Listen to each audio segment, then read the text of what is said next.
What is up, everybody? We are back with another WandaVision season finale episode review, and I have with me Mr. T. How you doing?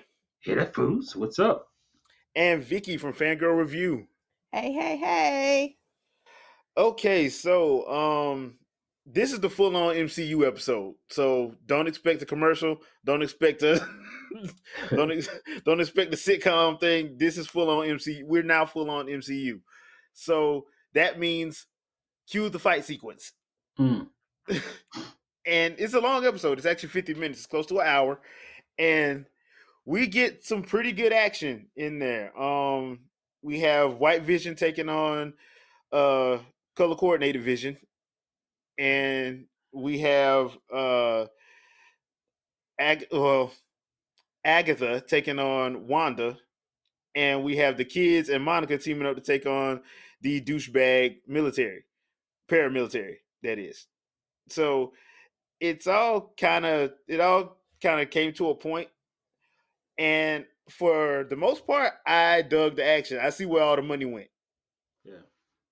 This episode, you see where the money went, because there ain't no way in the world they would have paid for this on regular television. They ain't. This had to be at least like, just judging by the CG they had in there. Yeah, there ain't no way in the world this would be on regular TV. There's no way. So, things that you guys liked. I'll let you go first, Vicky. Okay. Well, I'm ready to be put on the spot like that right quick. Okay, all right. Things that I liked. I liked that when Wanda and Agatha were flying around in the sky, that Wanda, because she kept, shooting her little fireball, but then missing. And I'm like, girl, I thought you had better aim, but she was out there drawing up runes. And I was like, all right, I see what you did there. Go ahead. Smart, very smart. So I like that, and that she didn't kill her. She just basically made her Agnes. So like, I really enjoyed that aspect of it. And I like that when Wanda did basically, end the fantasy, you didn't actually see the kids die. She just put them to bed, closed the door, and then they died. So I liked it. They didn't make that a tearjerker moment. Remind me of Titanic, that moment in Titanic where she was like putting the kids to bed and then she knew it was over. That lady. It's kind of sad. And then, Vision versus Vision, when he just Jedi mind tricked him into being the real him. Like, well, let's have a conversation. I'm going to logic you into not fighting me. Let me ask you, though, how did you like that? How did you actually like that fight? I liked how they choreographed that fight, though, and I liked the ending of that fight. I know some people probably not going to like that, but I liked how they ended that fight. It made sense. It made sense, because there is a highly intelligent being. So once you get past the programming, programming can be rewritten. Yeah. And they say with your computers, you have to destroy the hard drive because the information is always going to be there. Yeah, true. So, all right, T, what about you? What you like? Yeah, I like that too. I like the fight. I like the way they concluded it, because it makes sense. Vision's always talking when he's fighting. He's trying to talk you out of doing what you're doing. It's like, man, I'm gonna handle you if you stop. So it made sense that he would, especially to another Vision, would end the fight that way or try to make it logical. I too liked how dark it got, like the Wanda Agatha fight. She just started getting decrepit and all that stuff. Like, I like the darkness. I like the gothic nature of that kind of stuff. So that was great. I'm trying to remember what else. I also liked well, I don't know if I liked that, but I was gonna say Well, no, that's more what I didn't like. So we'll say that for what I didn't like. But yeah, that was pretty much the main. I mean, well, how could I forget this? I liked when we got the Scarlet Witch. Like her fit was dope. Like I was like, yes. and It's they probably actually my favorite, like uniform from the MCU going right now. So she looked great. that is actually the ultimate version, the ultimate line version. Because I was wondering what costume they were going to use. Because I'm like, I hope they don't use what I think they're going to use. Not the old one, but the one that they used like in the early 2000s. Yeah. But they used the one from the ultimate line, and I like that. I like that because that way nobody should be mad about it. Right. Nobody it's practical, Yeah. Obviously, they comic books, they like to sex the women up, we know. Yeah. But it just made, and she still looked great. She still looked sexy, but it was more practical and made a lot more sense. Because it's actual armor. So I'm like, that. And I love her, because we've been waiting forever for her to rock her crown and whatnot. Yeah. Mm-hmm. And she finally got it, and it was dope. Like. They gave her the crown, and I'm like, thank you for that. Because I was wondering, were they going to do that? Because sometimes, when it's drawn on the page, it makes sense, but when they try to put it in live action, it doesn't. It might look silly sometimes. Yeah, but the way too cosplay. Yeah, right. They found a way to make it look practical and make it look really cool. So they changed it. They altered it just enough to make it look like this is something that she would wear. Like they kind of made it look kind of like Storm's tiara, right? But made it look like first thing they did was made it fit her face. Thank you. Yes. And second, they kind of modernized it a little bit. So it's like when you see her, how her hair sits behind it, it makes it look way better. Because like I said, sometimes when it's drawn on the comic, depending on who's drawing it. Because some of my favorite artists, when they draw something, like, man, this would look dope in live action. Then you see, like, nah, it ain't gonna work. But when she caped up and had the hoodie on, I was thinking of my homegirl Raven at that time. So I was like, you're doing it right now. Yeah. Now, because I liked pretty much everything y'all said, so we're all in the same boat in that respect. The thing that I didn't like, I didn't like what they did, the resolution with Quicksilver. I thought that was stupid. I thought that was a missed opportunity. Are we going into what we didn't like now? Yeah, we're going into what we didn't like. I thought that was a missed opportunity.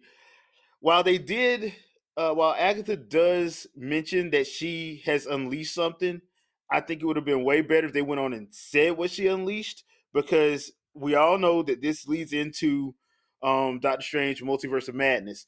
And to me, you could cut off like 20 minutes of, backstory if you're going to tell us who we got to deal with before we get to that movie.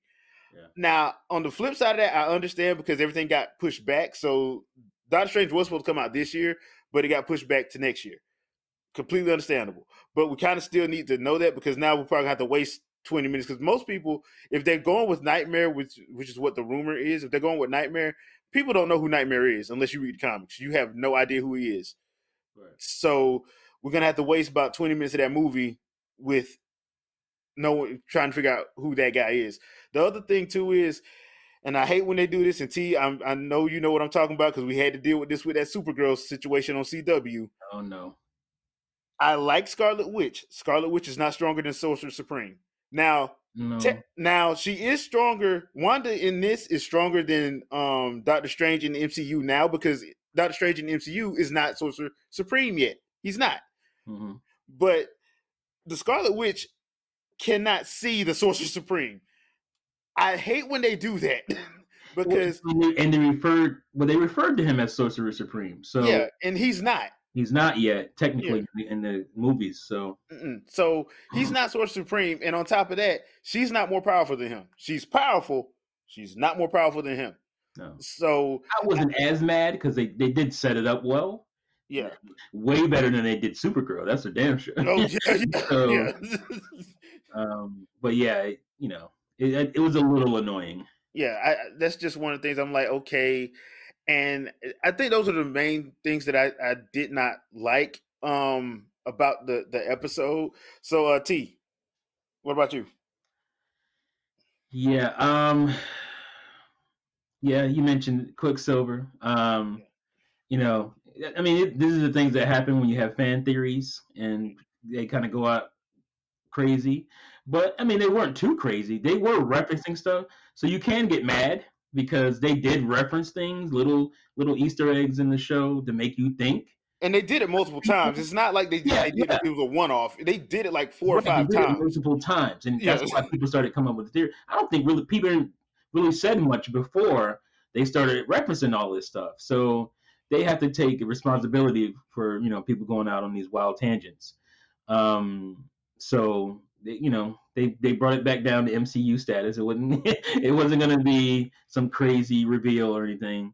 And they said recently that this TV shows weren't going to be necessary viewing for the movies, and I'm just like, how are you going to pull that off? But saying that made me think, well, okay, well they're not going to have big reveals in the TV show then, so that makes sense for what they're doing. But it's just like, oh, so you're not going to do anything too crazy because you don't want people watching the show or having to watch the show before watching the movies. But I don't know. That kind of annoys me. It's like, oh, you don't have to watch you don't have to read the comics to know stuff. Like, yeah, well, you still do. From the comics, so you might need to know a little something. I mean, do some research, but so that was annoying to me. And yeah, no culmination, no big thing with Quicksilver. He was just some dude under a spell. That was kind of annoying. I wanted to see more from Monica Rambeau, like more explanation on what she's about. But again, I think they didn't do that because they didn't want you to have to see the show to know what her powers are about. I think they're going to reveal that in Secret Invasion at some point. So, well, it's just been confirmed that she is in Captain Marvel 2 in a very big role. Yeah, it's going to be Captain Marvel 2 Secret Invasion. Yeah, that's so what it's going to be. I think that's where we're going to get her full power set. Right. So, like I said, that annoyed me, but thinking about what they were saying about the shows and how you don't have to watch them, it makes sense. But it still was annoying as hell to not see her explained and what she can do, and also Mr. Evan Peters there. One last thing. What I thought was kind of big was your boy, what's his name, Mr. Shield. Hayward. Oh, you talking about I can't remember his name, but you know what I'm talking about. The main science villain, if you will. If you really think about it, he wasn't really that much of a villain because what's her name was bad. Yeah. She did go off the end, and I think they knew that, and that's why they made him shoot at the kids, which didn't make any sense. Yeah. Well, it's like, why are you shooting at these kids out of nowhere? Like, your main thing was to stop Wanda and get your weapon, the Vision. You had half of that pretty much. Popping off at the kids wasn't because they aren't real. So I don't know. It didn't make any sense to me for him to do that. Other than the fact that they wanted to make him look more like a villain, so they can he's going to prison. Basically. I mean, yeah, he a douchebag, but at the same time, you're like, yeah. But that still, you're right. That still doesn't make a whole lot of sense. Like it just doesn't make sense. Now, if he was trying to shoot at Monica, that was different. But he wasn't aiming. That would be understandable. He wasn't aiming for Monica. No, he was aiming for them kids. He was aiming for the middle of the kids. You see, where Monica ended up, and she was like blocking them, but she was in between them. Yeah. That was weird. I don't know. They botched that a little bit to me, but. That's pretty much it. Yeah. All right, Vicky, what about you? I think so you guys cover a lot of different things, but I think when White Vision just was like, all right, I'm out, and he flew up. And I was like, that there's a middle of all this craziness. The people who were just controlling you is right outside that. Were they at the library or bookstore? Yeah, they were they was right outside. They was literally right outside. Yeah, it's the people who was controlling you, but you gonna fly up yonder, and we're just Yeah. gonna act like we don't know where you about to go. Like, really? I thought you That wasn't logical. Yeah, it wasn't logical. Like, don't you want answers to what happened? You gonna fly away? Where you going, bruh? Where you going? That's that Like, TV show stuff right there. That's straight up TV. I thought that they were going to transplant like Technicolor vision inside of white vision. That's what I thought was gonna happen. So like all his memories of Wanda were awakened. So Wanda's right outside. But she's gonna fly up. Like there's everything you need to know about is right here, but she's gonna go over wherever. So that annoyed me. And he's not emotional. You can get away with it with a human where you're like, all right, well, he's dealing with all these memories flooding back to him. Yeah, but he's a robot. He's a synthoid. So he could have been like, all right, I know everything was going on now. Let me help out and handle a situation here. Instead of taking off all emotional, like, like it's kind of strange. Yeah, that kind of didn't make a whole lot of sense. Now that I think about it, it really didn't. Yeah, so that was interesting. But yeah, 2 post-credit scenes. One of them is because I thought this was going to be where the cameo came in. Paul Bettany, you trolled everybody. Whoa! I thought it was Nick Fury. When I'm like, oh, Sam Jackson's going to be in here. I'm like, at this point, that's why I was like, okay, Sam Jackson is the one, because I don't think Paul Bettany ever had a scene with Sam Jackson in the movies ever. So I was like, okay, this is Sam Jackson, and it turned out to be a Skrull, not Sam Jackson. But she told Monica that, hey, you need it up there, which means she's going to where Sam Jackson is. So I'm guessing Sam Jackson is in Captain Marvel 2. I'm guessing. I'm just gonna throw that out on a limb here. Mm-hmm. The other post-credit scene is we basically get a nice little cabin in the middle of the Highlands of Scotland, because it looked like it was straight out of Highlander, and we see Wanda doing astral projection, reading the Darkhold.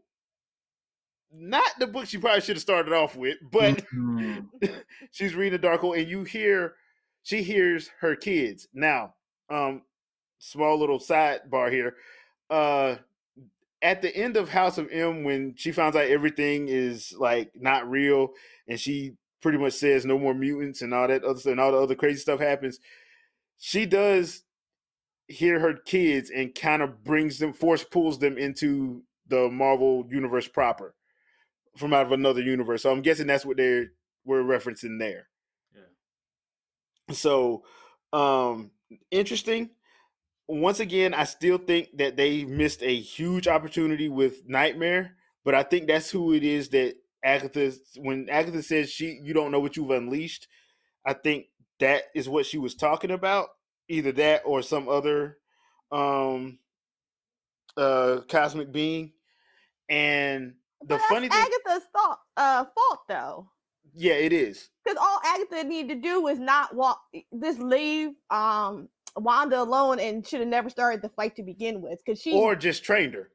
Like, exactly. Like there were so many other paths you could have taken, but you wanted her power. So technically, anything that happens is your fault, because all you had to do was just leave Westview because you weren't under control, and go on somebody else and steal some other witch's powers and whatever you doing. But you done lost the battle. Now you're like, well, you don't know what you unleashed. Girl, it was your fault to begin with. You unleashed it. Technically, yes. Which showed up. Yeah. Technically. That's why I was like, why didn't they just have her train her? But then you had to have some kind of villain. And since they weren't introducing who I thought they were going to introduce, that made sense. But the other thing too is I still have some questions, because of the simple fact that, okay, Wanda ain't that powerful to be doing all this stuff without some type of amplification. So that's still, to me, is that they should have at least addressed that. The fact that she doesn't know anything doesn't make sense. Like, the fact that she couldn't remember doesn't make sense. It just doesn't make sense. I can accept the fact, I can accept that she had this emotional break, and it just culminated in her power. Like, that makes sense to me. Where she had an emotional thing. She was always the Scarlet Witch. It's inside of her. It's almost like the Phoenix inside Jean Grey. I kept thinking about the Phoenix watching. Well, that's because they kept doing the damn imagery. But yeah, but so I could accept that. What I can't accept, again, going back to what Marvel, Kevin Feige specifically was saying, is that you don't need to watch the show. How the hell do you not need to watch the show? You got to. You're gonna get to the movies and she got kids. Where they come from? Yeah, she got kids, a whole outfit, and a name. Hold on. How you don't have to watch the show to see that stuff? Like, that made no sense to me. I don't know if that's just corporate speak or what. That had to be corporate speak, man. That had to be corporate speak because it doesn't make sense. She gonna come to the basically the multiverse of madness. She got baggage with kids, outfit. She's everybody who is tapped into the Marvel universe at this point. Yeah. They watch everything, even if they don't like it, because they know there's going to be bits and pieces, even though they say, well, you don't need to watch that. Yeah, you do, because stuff is going to carry from here to here to here. So you got to watch everything, even if you don't like it. Unfortunately, a lot of fans didn't like this show. There were a lot of things they didn't like about it, which worries me because this is like, to me, this is like Marvel finally taking some real chances here. I'm like, oh, this is very different than what you would expect. And I like that aspect. I like the fact that it was a very different show, and I don't want them to like get scared because of receptions from some fans. Well, I think this is one of those shows that if anything was should have been dropped all at once or released all at once, Invincible is this one. Yeah. And the reason why I say that is because of the way they gave us the first 2 episodes. Not smart. Because the problem is, you're right. The casual, you open that Pandora's box, you can't close that box. Everybody want every show to be dropped at once at that point. So, I mean, look, we all have seen Netflix. Yeah. Everybody, we spoiled. I'm sorry, we spoiled. So, I mean, and Hulu started doing it too with certain shows. Certain shows, Hulu drops all of it. Yeah. Just to be like, look, man, But I'm just saying, because if you're doing MCU shows, they're going to expect every MCU show to be shown the same way. Yeah, and you also got to remember, this wasn't supposed to be shown first. The first show was supposed to be Falcon and Winter Soldier because that's more MCU-ish. So that they used that to draw people in. Then they were gonna go to the crazy stuff. But I'm glad they did that. I'm glad they did this instead of Falcon first, because you'll have an expectation of after watching Falcon and then seeing.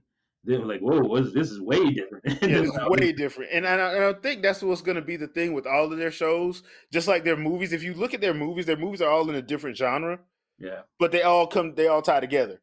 Right. This is going to be your Falcon and Winter Soldier is going to be your James Bond spy stuff. Loki, I'm thinking is just going to be like that dark comedy. Mm-hmm. Because it's Loki and we need to have that. This one is kind of hard for me to explain because it hits like 4 or 5 different genres all at the same time because of the format of how they did it, and the story that they took their main story beats from, which I think was actually smart. But I was telling a friend of mine, I'm like, if they do a season 2 or something like that, I don't know what story you're gonna do because House of M is Scarlet Witch's best story. That's Wanda's best story. Yeah, they did, and they've done it first. Now, here's where I think Marvel's going to be a little bit different. I don't think we're getting traditional seasons. I think what's going to happen is, like WandaVision is insanely popular because of how the back half of the series actually did. So if they do another season, it's not going to be like this first season was. No, it's going to be a whole different story. So it's going to probably be something completely different. That's why they said on the website, it's series finale. Because one, I think when they do if they do say, okay, you know what, we got another story to tell that we want to tie into New Avengers or something, we're gonna do 4 episodes with Scarlet Witch in it. Yeah, I mean, we know Young Avengers is coming now at this point. Like. Yeah, so what they'll do is they'll just say, okay, we're gonna tell this story, and this is gonna be Scarlet Witch's stuff, so it'll tie into the movie. Instead of getting a true season 2. And I think that is actually works better for this format because one, it keeps it from getting stale. we don't get 4 or 5 seasons of filler. Right. Because I think that's what the problem with like I don't like shows that do that. Yeah. Like, let's be honest. We all stopped watching Flash after season 3. All right. Walking Dead, I'm looking at you. Yeah, Walking Dead, looking at you. Like, the only reson people tune in for Walking Dead to see who's still gonna die. Right. There was an actual meme going around like, tell us what event in The Walking Dead made you stop watching the show. Yes. That show is literally The Walking Dead at this point. It's the zombie itself. It won't die. I mean, the comic is done. They finished the comic, and I'm like, dude, your source material done. We all see what happened when people catch up to source material, Game of Thrones, and you know, it usually doesn't end well. So that's what I say. I like how they're doing this because, okay, look, you tell your story, and okay, we're done until we get to the movies or we get to whatever ties in, because we can't just keep doing that. And we got to break that train of thought that we got to have a season every year. No, we don't. Yeah. No, we don't. We tell our story and then we go into the next one. And I think that's man. When you make that money, the money makes decisions, not you. Yeah. But I think like the way they have it set up, I think it's gonna be better because now you can just bring. Look, they still got She-Hulk. We still got Miss Marvel. We still got they just talked about they're doing a show called The Mutants. I mean, there's a bunch of shows that they still got on the dock before we even get to the movies. I'm excited to see what they do with my boy Daredevil. If they do what they did with Evan Peters, I'm gonna be 98 hot. I don't think they're gonna do that. I really don't think they're gonna do that. And the other thing too that I just read was that Kevin Feige wants to bring Heroes for Hire to Disney Plus. So I'm like, if they do that, I think that'll, because we got the one episode on Netflix on Luke Cage season 2 that was literally Heroes for Hire, and that was my favorite episode. I love that episode. So I'm like, if you bring that and you put money behind it, bro, I'm there all day. Yeah, I'm there all day. So are we bringing back, the Netflix people? Or are we recasting what's going on? That's from what I read, they're trying to work it out where they can bring back the Netflix people, because the thing is, Simone Missick, who played Misty Knight, she has a show on CBS. So does Mike Coulter. He has that show. Mike Coulter has a show on CBS, but the way they shoot their stuff is, I don't think it'll be a problem.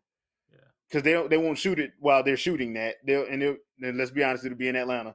So and it's CBS who is Warner Brothers, Time Warner there, so they might try to muck up their works just to be. But I think it can work. If that is true, I think it can work, because from what I understand, they're trying to bring back everybody because we already know them. And unfortunately, I know people be like, well, they need to recast. I'm like, not really, because most people done seen those Netflix shows, because John Bernthal is supposed to come back as Punisher, and so is Kristen Ritter as Jessica Jones. Those were very popular Netflix shows. Yeah. I'm like, those Netflix shows were popular. They didn't always stick the landing. Right. And I think the reason why they didn't stick the landing was because of money. Yeah, well, they didn't stick the money and the fact that they couldn't really tie into anything, the universe. So like they wanted to. Right. Damn you, Jeff Loeb and Kevin Feige and your freaking rivalry. But yeah, they have what's the book called? That was in talking about the Darkhold when Darkhold, Darkhold. That was in wasn't that in Agents of S.H.I.E.L.D.? Yeah, it was in Agents of S.H.I.E.L.D. for season 4 when we thought we was getting Spirits of Vengeance, and they didn't do that. They and he just gave us Ghost Rider show, which is part of the MCU. So I'm like, what y'all doing, man? Yeah. So that's saying I like for their first show, good job. Good job. I'll give them that. Good job. Good. I enjoyed the whole show. So and I liked it. So yeah. So I'm still looking forward to Falcon and Winter Soldier, because I know it's going to be different, and I'm still looking forward to Loki, even though they pushed Loki back to June. Yeah, I'm interested in how they're going to make. Well, not how they're going to make him, but how strong of a character Zemo is going to be, because he was kind of weak sauce in the movies. Well, because that wasn't Zemo. Right, I know. I want to see the transition. Is it going to be believable enough of the transition? Well, I'll say this: he was part of what Zemo was from the comics. He was the intelligent side. He wasn't the cold, like, I'm a killer side that was killing people. He was just the analytical side. The set up the trap. we got to get the Cold Killer now. So I want to see Yeah. how that transition works. And I do want to see Daniel Bruhl use a sword because he actually does fight with a sword. Right. So I would actually like to see that. But we're going to find out because that's March 19th. So very soon. Yeah, very, very, very soon. So, and we'll be back actually reviewing those too. Yep. Yep. Mm-hmm. Falcon, Winter Soldier, Loki. Are we gonna do What If? Might as well. So I mean, it depends on how What If turns yeah, out. how they do it. Yeah, if it's worthy of being reviewed, you know. Yeah, got to catch them first couple episodes. But yeah, that's gonna do it for this one. Leave us a comment. Let us know what you guys think about WandaVision. Did you enjoy the season? Have you not even watched it because you were waiting to binge it all? Because I would, if I was to recommend this, I would tell people to just binge it. Oh yeah, at this just point, binge it. Yeah, sure. just binge it because it's better viewing when you can watch them all back to back. So I already did that again. So I mean, it's not hard. They're like the first 7 episodes are all 30 minutes. Yeah, like they're 30 to 35 minutes. So yeah, the last 2 are the ones that's like real long. Yeah. So it's very easy to do. So with that being said, we will see you guys on sometime in March when we start doing Falcon Winter Soldier. Yes. Yeah. See you later, peeps. Peace.